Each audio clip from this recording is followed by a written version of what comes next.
The U.S., France, and Britain consider military action in Syria. I'm Terry Okita in London with more on the diplomatic standoff at the United Nations. Today is Equal Pay Day. I'm Adair Spab, and coming up, I'll let you know what local businesses are doing to recognize this day. Good morning and welcome to your Wet Wednesday. Current time 6:30. The Trump administration and its allies could launch a possible joint military response to Syria's alleged chemical weapons attack as soon as the end of this week. Yeah, the UN Security Council failed to pass two resolutions on who is to blame for that deadly assault. CBS's Terry Okita has the latest this morning from London. A team of international chemical weapons experts is on its way to Syria to investigate the alleged chlorine gas attack on the town of Douma. More than 40 civilians died, including children. The draft resolution has not been adopted. The UN Security Council has met 4 times this week on Syria, but vetoed opposing resolutions from the U.S. and Russia that would determine who's responsible for Saturday's attack. Russia is Syria's close ally. History will record that on this day, Russia chose protecting a monster over the lives of the Syrian people. Tensions are escalating over a possible U.S.-led retaliatory strike. Russia warns of grave repercussions if America takes military action.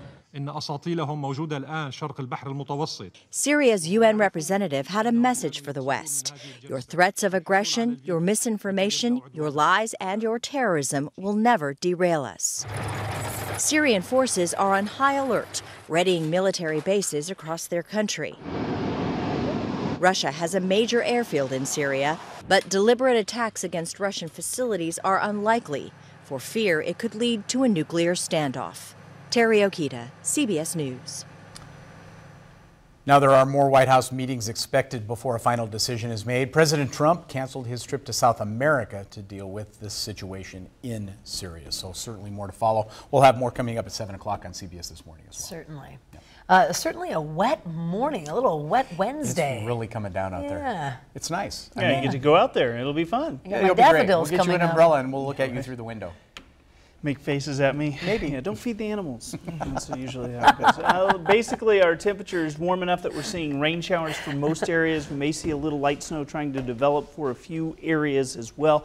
Temperatures into the 30s in Butte, mid-30s at that.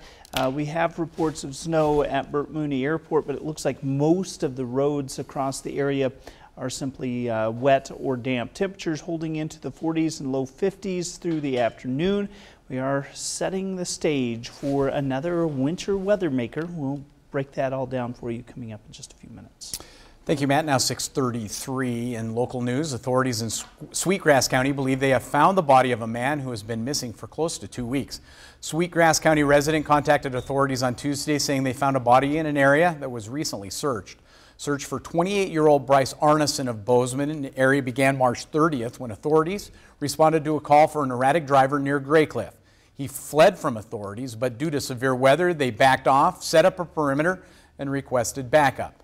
They began searching for Arneson again the following morning and found his vehicle in a creek, but no sign of him. Now, the body found on Tuesday has been taken to the state medical examiner's office in Billings.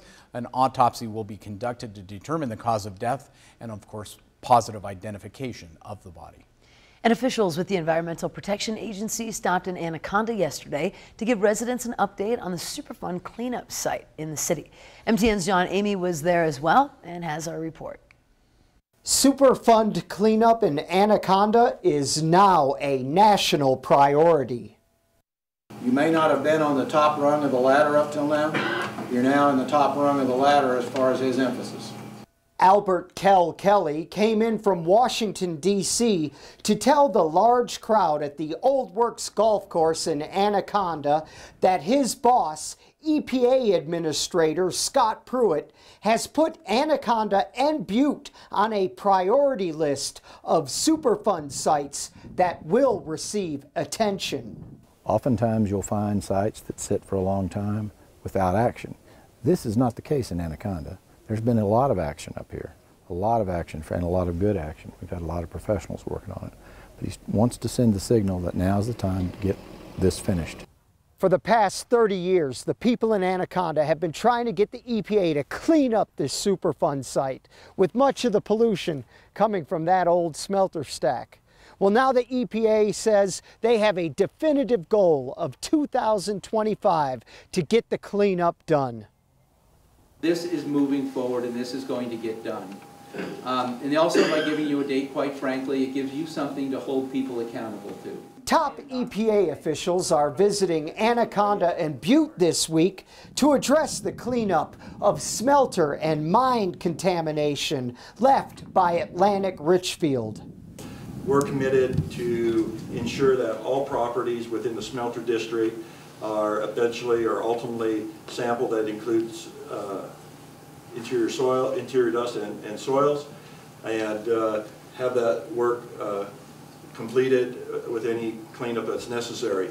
Many Anaconda residents appreciate the cleanup taking priority, but some question if it's enough. To me, it's a little bit like having 4 alligators in a pool, pulling 2 of them out and saying, okay, it's good to swim now. I just still think there are human health implications that need to be looked at. The EPA says it hopes to have a consent decree agreement with all parties involved in place by July. If not, it will order Atlantic Richfield to clean up the mess. In Anaconda, John Amy, MTN News. Now, the EPA will meet with residents in Butte this morning at 10:30 at the Butte Public Archives to talk about the cleanup plans in Butte. In other headlines, on average, women make about 74 cents of every dollar that a man makes in the workforce. MTN's Medeiros Babb finds out what Bozeman is trying to do to lessen that wage gap. April 10th is recognized around the nation, state, and now the city as Equal Pay Day. Its goal? Reaching a day when men and women earn the same wage for the same work after the same duration of work. The Bozeman Film Celebration this summer will focus on women. Artistic director of the celebration says it's time citizens step up to make a change. I myself, I've raised several children, and I've often had to pick up more than half the expense, but making less income. So it's tricky. It's really, really hard. The Bozeman business and professional women are raising awareness about equal pay by working with 15 local businesses. These businesses, including the Country Bookshelf, are giving a 26% discount to women customers to symbolize the current wage gap. BPW member Susan Neubauer says the pay gap isn't projected to be solved for another 50 years. That's unacceptable. Equal pay is good for everyone, and achieving it will improve the financial status of women, their partners, and their children in our state, nation, and world. Mayor Cindy Andrus says the city will continue to close this gap by working with local businesses. The City of Bozeman encourages local businesses to consider their own hiring, promotional, and pay policies and hold them to standards that reflect equal opportunity and gender wage equity. Andrus says the city hopes to get women to apply for jobs by cold calling qualified applicants. In Bozeman, Medeiros Babb, MTN News. Now here's an interesting note. Out of the 90 higher paying jobs with the city of Bozeman, 81 of them are held by male workers, so there's still much work to do. There's big news for Bozeman residents. Construction has begun on the Story Mill Park. Planning for the 60-acre park began back in 2012. Since then, the Trust for Public Land has been working with the city of Bozeman to design that park. Construction is scheduled to continue through most of the year, with hopes that the park can be open and being used during the winter months for activities like sledding. Now, the finished Story Mill Park will be the largest in Bozeman. In order for construction to be completed in that time frame, $11.6 million had to be raised. We've raised $10.395, so $10,395,000. We only have a little over 2 months, 11 weeks to reach that deadline so that construction can stay on track and this park will be built this year. Some of the initial stuff has to do with grading and infrastructure, but then we'll start to see the park pavilions, the amazing landscaping, and all the other elements. Now, of course, to learn more about the park and to see how you can donate and help out, visit us online. Well, anyone, including me, who has ever dreamed of being an astronaut will certainly be jealous of what some Bozeman High students got to experience yesterday. Thanks to Astronomers Without Borders, the students were able to learn from and talk to, in real time, astronauts on the International Space Station. MTN's Morgan Davies has more on what the students learned about how they got an inside look at the ISS. For the first time in history, Bozeman students were connected with Russian students and Russian astronauts from the International Space Station. It was really cool to talk to an actual astronaut while he was in space. What will you do when you are back on Earth? It was this reaction from students that made Lynn Powers accept the invitation from Astronomers Without Borders to host one of the first ever space lessons in the U.S. Space Lessons was produced by Russian company RT360. The lesson started just in Russian schools, but the company felt they could do more. It is a great example of what we can achieve together. Besides talking to the astronauts, Bozeman students were able to ask Russian students questions and see them perform experiments. It was really cool to see what they were doing in their schooling, and it was just really cool to see what their classroom looked like and what they had to say, and their home experiments too. That was really cool. And after the space lesson, students got to use virtual reality to see for themselves what it would be like living on the International Space Station. It's so cool. You just look around and there's astronauts over here, there's the Earth just sitting there. The only other U.S. school to be a part of the space lesson was in South Carolina. In Bozeman, Morgan Davies, MTN News.